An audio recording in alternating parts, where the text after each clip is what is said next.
बांकीपुर में लगता है अब रोजगार की बहार आने वाली है, क्योंकि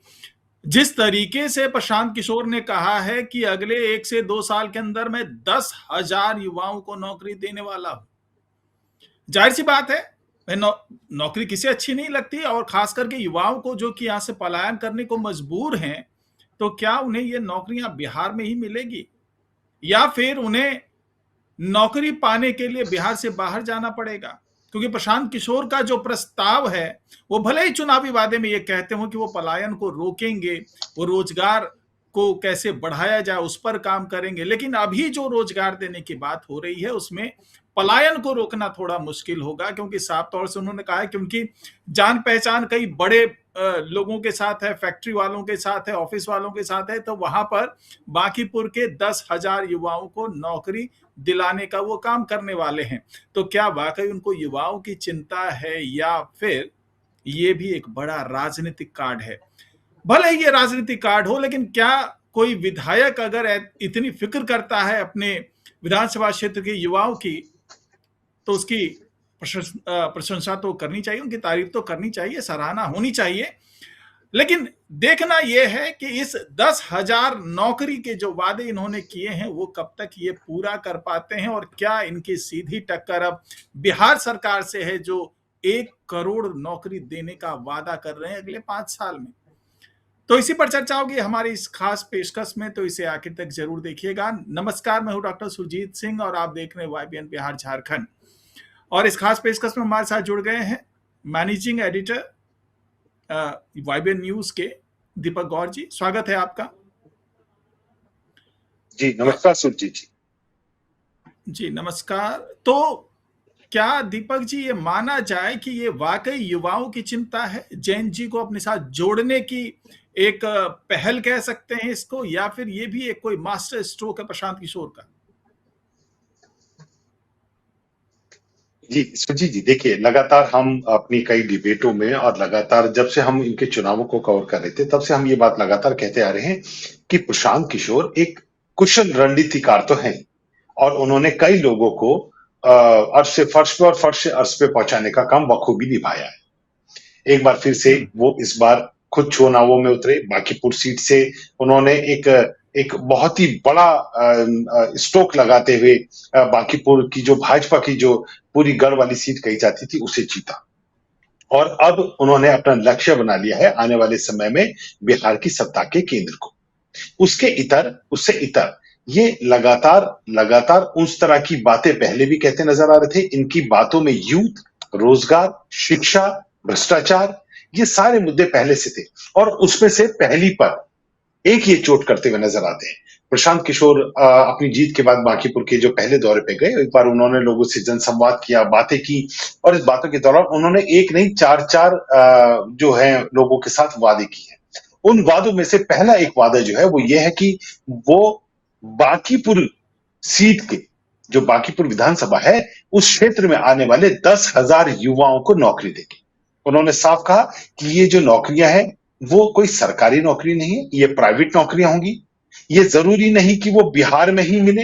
हो सकता है उसके लिए उन्हें दूसरे राज्य में भी जाना पड़े। और इसके साथ ही उन्होंने क्लॉज लगाया कि देखिए, जब हमारी सरकार बन जाएगी या हम सत्ता के केंद्र में आ जाएंगे, जब जन स्वराज पार्टी इस तरह की आ जाएगी, तो लोगों को इस तरह के रोजगार के लिए बाहर नहीं जाना पड़ेगा। वो लगातार अपनी बातों में बहुत सारी कूटनीतिक वर्ड्स का, कूटनीति को अपने उसमें साथ में वो रखते हुए नजर आते हैं। वो कहते हैं कि अगर आपका बच्चा पढ़ा लिखा है, और बेरोजगार है, तो आइए हम उसको नौकरी लगा देंगे। हमने पिछले कई सालों में अपने जो दोस्त यार हैं उनकी फैक्ट्रियों से लेके उनके ऑफिस में हम इन रोजगार उनको लगा देंगे। लेकिन प्रशांत किशोर इस समय इस स्टेटमेंट से केवल एक निशाना नहीं साध रहे, वो एक ही स्टेटमेंट से कई निशाने साधने की जुगत में जुटते हुए नजर आ रहे हैं। मेरे को इस समय इनका ये जो बयान है, देखिए इनका कंसर्न युवाओं को लेके, यूथ को लेके बहुत अच्छा है, और लगातार हम पहले भी ये बात कहते हैं। लेकिन वर्तमान परिप्रेक्ष्य में जो इनका बयान है, मैं उसको एक सियासी तीर कहता हूं। सियासी तीर इसलिए कहता हूं कि देखिए, अभी पिछले दिनों ही हमने कल परसों जो एक डिबेट की थी उसमें इस तरह की बात करी थी कि जो स्नातक और शिक्षकों की जो निर्वाचन क्षेत्र है वहां MLC के चुनाव होने वाले 8 ऐसी सीटें हैं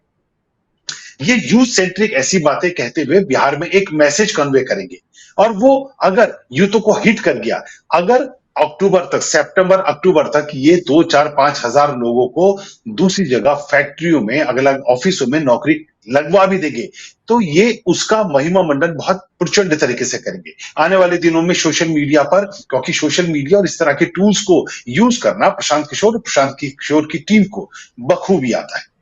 वो उसको एक ऐसा नैरेटिव गढ़ देंगे कि आने वाले समय में अगर प्रशांत किशोर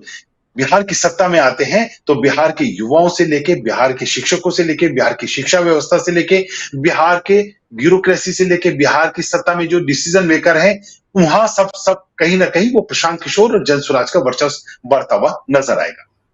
एक सियासी तीर ये होता हुआ नजर आ रहा है। कहीं ना कहीं जो ये बातें कही जा रही है पिछले दिनों का, जो पूरे देश में केवल अब ये बात केवल दिल्ली की और झारखंड तक नहीं रह गई है, लेकिन प्रशांत किशोर अपने इस दौरान जो उनका संवाद हुआ है उसमें वो उन जेनजी का भी जिक्र करते हुए नजर आते हैं कि अगर आप युवाओं की नहीं सुनोगे, अगर आप युवाओं के मुद्दों पे कंसर्न नहीं आओगे, उन पे लाठियां चलाओगे, उन पर आंसू गैस के गोले दागोगे और उनके सवालों का अगर जवाब नहीं दोगे, तो इस बार युवा शांत बैठने वाला नहीं है। वो अपनी मांगों के लिए अब और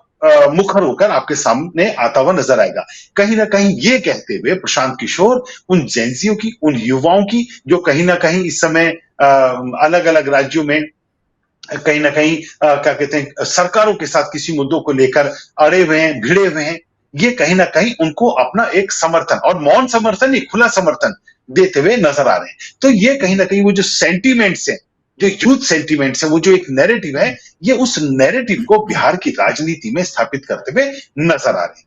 ये केवल वहां तक ही नहीं रुकते हैं। जो नौकरियों की बात है, ये भी कहते हैं कि अब हमारे इलाके में, इससे पहले ये कहते हैं कि बांकीपुर में अब सबसे ज्यादा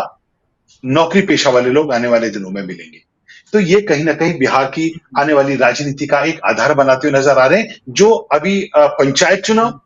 उससे पहले जो 8 एमएलसी के जो चुनाव हुए, उन चुनावों में और आने वाले लोकसभा चुनावों तक, ये कहीं ना कहीं धीरे धीरे अपने जो इनके पॉलिटिकल कैंपेन्स के जो क्रिएटिव्स बोले जाते हैं कि किस किस तरह से आप हमेशा, अब ये लगातार सुर्खियों में बने रहेंगे। अब विधायक बन गए हैं और अब बिहार की मीडिया से लेकर नेशनल मीडिया में आप देखेंगे हर दिन नहीं तो हर दूसरे दिन प्रशांत किशोर का कहीं ना कहीं कोई बयान, प्रशांत किशोर का कोई बड़ा ऐलान, प्रशांत किशोर की नई कोई एक्टिविटी, प्रशांत किशोर की कोई नई अदायगी, वो जो है वो सुर्खियों में बनी रहेगी और कहीं ना कहीं वो हमेशा लाइमलाइट में बने रहेंगे। प्रशांत किशोर ये भी कहते हैं कि 3 महीनों में राशन कार्ड की जो व्यवस्था थी, जो बिगड़ी हुई थी, उसे सुधारेंगे। ये कहीं ना कहीं एक बार दोबारा से लोगों के साथ अपने कनेक्ट को जोड़ रहे हैं। जो पिछले दिनों राशन कार्ड में बिहार में नाम कटे, उसको लेके ये इमोशनल पिच दोबारा से चलाते हुए नजर आ रहे हैं। ये अपने तीसरे वादे में कहते हैं कि 60 साल के बुजुर्गों, 60 साल से जो ऊपर के बुजुर्ग हैं, उनमें से कई लोगों को अभी 1100 रुपए की जो सरकार ने पेंशन का ऐलान किया है, वो नहीं मिल रहा है। ये कहते हैं कि हम अपनी कॉन्स्टिट्यूंसी में सबसे पहले ये सुनिश्चित करेंगे कि हर वो शख्स जो सरकार की योजना के अंतर्गत एलिजिबल है, वो पेंशन पाने का हकदार है, हम उसको वो पेंशन दिलवा के रहेंगे। और एक बड़ी बात और कहते हैं कि बच्चों को प्राइवेट स्कूल में पढ़ाने की व्यवस्था की जाएगी, स्कूलों की व्यवस्था का ढांचा बदला जाएगा। तो प्रशांत किशोर केवल अपना एक बयान नहीं, लगातार अपनी बातों से अब बांकीपुर के साथ साथ बिहार में निरंतर एक नैरेटिव को आगे बढ़ाते हुए नजर आएंगे, जिसकी शुरुआत उन्होंने जेनजी से, यूथ से, बिहार के यूथ से, और स्पेसिफिक अगर हम बात करें तो बांकीपुर के युवाओं को केंद्रित करते हुए अपने इस ऐलान से की है, जिसमें वो 10,000 लोगों को बिहार और बिहार से बाहर और बिहार के अंदर नौकरी देने का की बात कह रहे हैं। हाँ, अब अगर हम दूसरी तरह से देखें तो जिस तरीके से नरेंद्र मोदी ने गुजरात मॉडल दिखाया था और गुजरात के विकास मॉडल के आधार पर वो देश के प्रधानमंत्री पद तक पहुंच गए, तो क्या ये समझा जाए कि प्रशांत किशोर भी लगभग वही रणनीति बना रहे हैं? क्योंकि जब गुजरात मॉडल की नीति बनाई थी तो वही प्रशांत किशोर ने बनाई थी, उस वक्त तो नरेंद्र मोदी के साथ थे, उनके चुनावी रणनीति का हिस्सा थे। अब क्या ये समझा जाए कि ये बांकीपुर मॉडल बनाना चाह रहे हैं कि बांकीपुर में कैसे नौकरी मिल सकती है युवाओं को, कैसे जो है पेंशन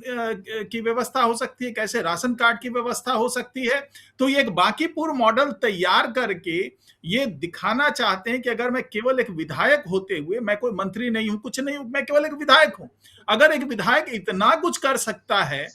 तो मुख्यमंत्री क्यों नहीं कर सकता, तमाम मंत्री क्यों नहीं कर सकता।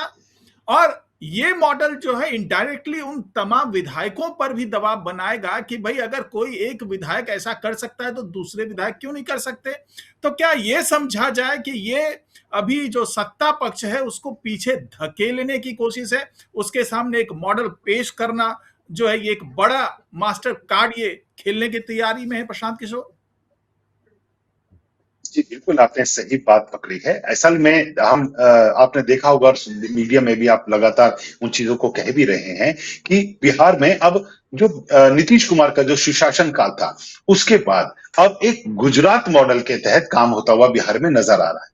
और वो गुजरात मॉडल कुछ और नहीं, वो बीजेपी के काम करने की एक शैली है, जिसका जिक्र आपने अभी भी करा कि वो गुजरात में भी लागू हुआ था। और कहीं न कहीं वो मॉडल जो है, बिल्कुल ये बात सही है कि प्रशांत किशोर देश के बड़े चुनावी रणनीतिकारों में रहे हैं। वो इस तरह की स्ट्रेटेजी, प्लानिंग इसमें बहुत इनकी टीम और खुद प्रशांत किशोर जी बहुत मुखर होकर काम करते हुए नजर आते हैं। लेकिन अब क्योंकि प्रशांत किशोर भाजपा के सामने ही खड़े, तो उन्हें अपना एक मॉडल बनाना है। और अब आने वाले दिनों में, जैसे मैंने अभी पीछे भी कहा कि लगातार वो सुर्खियों में रहेंगे, देखने को मिलेगा कि भाजपा के गुजरात मॉडल बनाम प्रशांत किशोर का बांकीपुर मॉडल। बांकीपुर की आने वाले समय में जो तस्वीर बदली जाएगी, प्रशांत किशोर, जैसे हम लगातार ये बातें कह रहे थे कि बिहार की तुलना हमेशा बिहार से की जा रही थी, जो कि नेगेटिव हो रहा था। पूरा बिहार के जो समकक्ष जो दूसरे राज्य थे, पिछले अगर 2 दशकों की, 3 दशकों की बात करें, तो वो विकास के मामले में, वो आर्थिक मामले में, शिक्षा के मामले में, रोजगार के मामले में, पर कैपिटा इनकम के मामले में और सुरक्षा के मामले में बिहार से बहुत आगे निकल गए। हम उत्तर प्रदेश की अगर बात करें तो पिछले 1 दशक में ही जो रेस थी उसमें उत्तर प्रदेश बहुत आगे बढ़ गया। हम अभी तक बात करते थे कि बिहार की बात, बिहार से तुलना कर रहे थे कि आज से 2005 का बिहार देखिए और 2025 का बिहार देखिए, कितनी सूरत बदल गई है। लेकिन हम उन जो दूसरे राज्यों की बात करते थे उनकी बातें नहीं कर रहे थे। लेकिन अब यही प्रशांत किशोर बिहार के अंदर ही सीटों का एक जो मुकाबला होगा वो ऐसा होगा कि अब आप बांकीपुर का मॉडल देखिए और बिहार के दूसरे जो विधानसभा सीट है उनका मॉडल देखिए, या दूसरी जो लोकसभा सीटें हैं वहां का मॉडल देखिए। अगर सही में एक विधायक अपनी क्षमताओं के अनुसार आ जाए, अगर वो काम करने पे आ जाए, अगर वो सही में विकास के एजेंडे पे आ जाए, केंद्र सरकार की योजनाओं के तहत आ जाए, अगर राज्य सरकार ने जो ऐलान किए हुए हैं उसको अपने क्षेत्र में लागू करने पे आ जाए और वो सतत ऐसे प्रयास करता हुआ नजर आए, तो ये बात कोई वो नहीं है कि सरकार की तरफ से, देखिए सरकार की तरफ से जो भी स्कीम चलती है वो बिल्कुल बराबर चलती है, चाहे वो केंद्र की स्कीम हो, चाहे वो राज्य सरकारों की स्कीम हो। लेकिन उनका इंप्लीमेंटेशन किस प्रोसेस के तहत होता है, उनकी हायरार्की क्या बनती है, उनके काम करने के लिए उनकी प्रायोरिटी का एल्गोरिथम क्या सेट होता है, वो एल्गोरिथम अब से पहले लगातार आरोप ये भी लगाए जाते थे कि जो नीतीश कुमार का जो क्षेत्र रहा, उस क्षेत्र में चाहे पुल हो, सड़क हो, ये जितने भी विकास कार्य हों या जो भी एक्सपेरिमेंटल जो भी काम होते थे, वो पहले नीतीश कुमार के क्षेत्र से शुरू हुआ करते थे और वहां वो चीजें बहुत समृद्ध रूप से नजर भी आती। अब ऐसा ही कुछ नजर ये भी आएगा कि आने वाले दिनों में अगर सरकार की कोई स्कीम है, अब आने वाले दिनों में आप देखिएगा कि जो जो इन्होंने मुद्दे उठाए हैं, जो इन्होंने वादे किए हैं कि भाई राशन कार्ड, तो राशन कार्ड मैक्सिमम बांकीपुर की सीट के लोगों का जो नाम होगा, अगर वो जुड़ने के लिए पूरी तरह से कानूनी रूप से पूरे उनकी पात्रता बनती है, तो ऐसा नहीं होगा कि किसी ग्लिच के चलते उनका नाम अब राशन कार्ड में नहीं जुड़ा है। वो नाम आपको बांकीपुर के लोगों का राशन कार्ड में जुड़ा हुआ नजर आएगा। अगर कोई पेंशन की स्कीम है तो किसी भ्रष्टाचार के चलते, किसी ग्लिच के चलते, किसी बॉटलनेक के चलते, किसी अवरोधक के चलते अब वहां के आदमी को ऐसा नहीं होगा कि उसकी पेंशन किसी कागज के चलते रुक गई है। ये मॉडल जो होगा, ये प्रशांत किशोर और प्रशांत किशोर की जो पूरी टीम है वहां इतने मुखर तरीके से काम करती हुई नजर आएगी कि ये बांकीपुर को अब गुजरात मॉडल के पैरेलल में खड़ा कर देंगे। और ये कहीं ना कहीं दबाव जो होगा आने वाले समय में दूसरे सियासी दलों पे होगा, दूसरे सियासतदानों पे होगा, दूसरे विधायकों पे होगा, दूसरी पार्टियों के सांसदों पे होगा कि देखिए जब एक जनप्रतिनिधि सही में अपने क्षेत्र के विकास के लिए आगे अड़ जाए, आगे आकर अड़ जाए और सरकार से मांग रखना शुरू कर दे, तो सरकारों के पास तो पहले से प्रावधान होते हैं, विकास के प्रावधान होते हैं, आर्थिक योजनाओं के प्रावधान होते हैं, भौगोलिक जो वैसे कंस्ट्रक्शन जो विकास होते हैं उनके पूरे प्रोसेस होते हैं। लेकिन कई बार क्या होता है, कुछ फाइलें दब जाती हैं और कुछ फाइलें विभागीय उसमें दबा दी भी जाती हैं कि किस क्षेत्र का विकास करना है, अपोनेंट का कोई दूसरा उस क्षेत्र में हमारा विधायक नहीं है, वो नेगेटिव उसका कैंपेन चलेगा तो उधर की तरफ डेवलपमेंट की थोड़ी चीजें रुके, इस तरह की सियासत होती है। लेकिन प्रशांत किशोर की सीट पर यह होता हुआ नजर नहीं आएगा और यही दबाव की जो राजनीति होगी वो आने वाले दिनों में पूरे एनडीए और जो विपक्ष है उसके भीतर नजर आएगी और प्रशांत किशोर आने वाले समय में अपनी सियासत का विस्तार इन्हीं रणनीतियों के तहत करते हुए नजर भी आएंगे। हाँ, और दूसरी तरफ अगर हम ये देखें कि जो अपनी राजनीति का विस्तार करेंगे प्रशांत किशोर, और जैसा कि उन्होंने कहा था कि हम लोग उत्तर प्रदेश में भी चुनाव लड़ेंगे, तो क्या ये जो बांकीपुर मॉडल डेवलप कर रहे हैं प्रशांत किशोर क्षेत्रीय नेता नहीं है? जैसा कि आमतौर पे कहा जाता है तेजस्वी यादव क्षेत्रीय नेता है, अखिलेश यादव क्षेत्रीय नेता है, लेकिन अगर हम प्रशांत किशोर की बात करें तो चुनावी रणनीतिकार के तौर पर ये देश भर में फेमस है। जितना यहाँ पे पूर्वी भारत की तरफ है उतने उत्तरी भारत में, उतने ही पश्चिमी तरफ देख लें, उतने ही दक्षिण की तरफ देख लें, सब जगह इन्होंने अपना कुछ ना कुछ योगदान दिया है। तो ये एक तरीके से कह ले तो राष्ट्र स्तर के नेता और चुनावी रणनीतिकार तो पहले से ही हैं। तो क्या इसका प्रभाव आने वाले दिनों में 2027 में विधानसभा चुनाव जब उत्तर प्रदेश में हो रहा होगा, तो जो बांकीपुर मॉडल है इनके सामने ये चुनौती होगी कि 2027 में जब विधानसभा का चुनाव होगा उत्तर प्रदेश में, उससे पहले यहाँ पर ऐसा एक रोल मॉडल तैयार कर दें कि जिसको देख करके वहां पर इनके पास वोट बैंक बनता हुआ नजर आए। क्योंकि साफ तौर से इन्होंने कहा है कि आने वाले दिनों में ये उत्तर प्रदेश की भी चुनाव में शिरकत करेंगे, वहां भी हिस्सेदारी अपनी तय करेंगे। तो क्या आपको लगता है कि इसका प्रभाव वहां भी होता हुआ नजर आएगा? नहीं, अभी अभी अभी उत्तर प्रदेश के अगर परिप्रेक्ष्य में बात की जाए तो वो अभी वहां अखिलेश यादव को ही अपना सपोर्ट करते हुए नजर आएंगे। अखिलेश यादव को इन्होंने पहले इनकी जो कंपनी हुआ करती थी वो कहीं ना कहीं टेक्निकल और बहुत सारा सपोर्ट करती हुई नजर आ रही थी, जो बंगाल चुनावों में हारने के बाद कहीं ना कहीं जो करार था आईपैक का और समाजवादी पार्टी का, वो करार तोड़ दिया गया और कहीं ना कहीं Akhilesh Yadav back to basics वाली अपनी रणनीति पर चले गए थे। लेकिन बांकीपुर चुनाव जीतने के बाद लगातार पीछे संवाद दोबारा से स्थापित हुआ है। इनकी रणनीतियों के तो लगातार चाहे वो अखिलेश हो चाहे वो खुद भाजपा के बड़े दिग्गज नेता हो, वो सब लोग एडमायर करते हैं कि प्रशांत किशोर एक बहुत योग्य चुनावी रणनीतिकार है। हाँ, हालांकि वो अपना सीट कैसे हार गए अपने लेकिन उसमें अंतर होता है। खुद एक सत्ता एक बहुत अच्छा कोच जो होता है, जरूरी नहीं होता है कि उसका जो ओवरऑल चाहे वो क्रिकेट का कोच हो या किसी भी चीज का कोच हो, वो कोच खुद अपने जीवन में बहुत अच्छा मैचों में खेल पाया हो, लेकिन उसका जो ज्ञान होता है कई बार वो ज्ञान ग्राउंड के लिए नहीं होता, वो स्वस्ति वाचन के लिए होता है और लोगों के मार्गदर्शन के लिए होता है। तो प्रशांत किशोर का ज्ञान ऐसा ज्यादा अहम तरीके से नजर आता है मुझे उत्तर प्रदेश के परिप्रेक्ष्य में। मुझे ऐसा नजर नहीं आता कि अभी वो चुनावों में उतरेंगे और कहीं ना कहीं रोल मॉडल बन पाएंगे, क्योंकि उत्तर प्रदेश में पहले से ही बहुत सारा क्या कहते हैं जो सियासी समीकरण है वो जातिगत आधार पर बहुत सारा बढ़ता हुआ पहले से ही नजर आ रहा है। और ये नहीं चाहेंगे कि अब ये भले ही इन्होंने अगर इस तरह की बात कही है, लेकिन ऐसा नजर नहीं आएगा कि ये अब कैंडिडेट उतारेंगे। जनसुराज पार्टी अगर उतारती भी है तो वो कुछ डमी कैंडिडेट के तौर पर उतारे जाएंगे, वो भी अखिलेश यादव के शायद पक्ष में कुछ जहां डमी कैंडिडेट उतारने की जरूरत होगी, जहां वोटों के समीकरण बिगाड़ने की और बनाने की जहां बात होगी, ऐसी जगहों पर ये बात करते हुए तो जरूर नजर आएंगे। लेकिन मुझे उत्तर प्रदेश के परिप्रेक्ष्य में ऐसा नजर नहीं आता कि जनसुराज पार्टी और प्रशांत किशोर कुछ बहुत अच्छा आने वाले 2-3 महीने में करेंगे और बांकीपुर का जो मॉडल है वो उत्तर प्रदेश में अभी किसी भी तरह से प्रभावी होता हुआ नजर आएगा। तो खैर कुल मिलाकर के ये कह सकते हैं कि जिस दिशा में आगे बढ़ रहे हैं प्रशांत किशोर, तो उनका अभी पूरा जो एम है, अभी कह लें तो जो शिक्षक वर्ग और स्नातक वर्ग के जो 8 एमएलसी तैयार होने हैं, और खासतौर से ये पढ़े लिखों वाली बात है, प्रबुद्ध क्षेत्र की बात है, और यहाँ पर जिस तरीके से नौकरी का सृजन करते हुए वो नजर आ रहे हैं, तो वो पढ़े लिखों के लिए ही करने वाले हैं वो। तो ऐसे में हो सकता है कि ये कार्ड सबसे पहले वो एमएलसी के लिए खेले और वहां पर इसका असर होता नजर आए, क्योंकि दोनों ही वर्गों से, चाहे स्नातक वर्ग वाला हो चाहे शिक्षक वर्ग हो, पटना से 2 सीटें आ रही है। तो 2 सीटें, एक स्नातक वर्ग से, एक शिक्षक वर्ग से, तो 2 सीटों पे तो कम से कम सीधे सीधे बांकीपुर मॉडल का जो है असर वो होता हुआ नजर आ रहा है। अगर 2 एमएलसी की सीटें भी ये अगर पा लेते हैं तो ये एक बड़ी जीत होगी इनके लिए, एक बड़ा अचीवमेंट होगा। तो कुल मिलाकर के ये देखा जाए कि ये बड़ा कार्ड है प्रशांत किशोर की तरफ से, और इसका असर भी बड़ा होगा, वो चाहे राजनीतिक हो चाहे सामाजिक हो, दोनों स्तर पर बड़ा असर होता हुआ नजर आएगा आने वाले दिनों में। तो फिलहाल आज की पेशकश में इतना ही। हमारे साथ जुड़ने के लिए दीपक जी आपका बहुत बहुत धन्यवाद। नमस्कार। धन्यवाद सुरजीत जी।